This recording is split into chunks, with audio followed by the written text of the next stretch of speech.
Boss, naghahanap ka ba ng pintura sa sementadong sahig, showroom, garahe sa bahay, o labas kahit tinatamaan ng araw hindi basta kumukupas?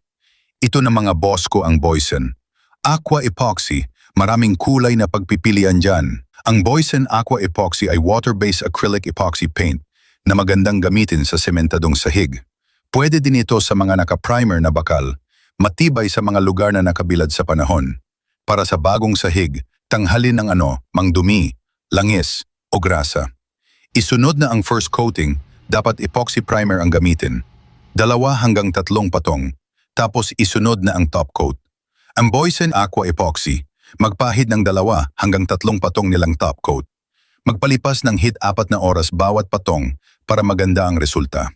Ang Boysen Aqua Epoxy maaaring ipahid gamit ang paintbrush, roller, spray gun. Plus water-based siya, so hindi masakit sa amoy, hindi hassle gamitin kung gusto mo ng malinis, matibay, hindi hassle gamitin kung gusto mo. Ito na yon,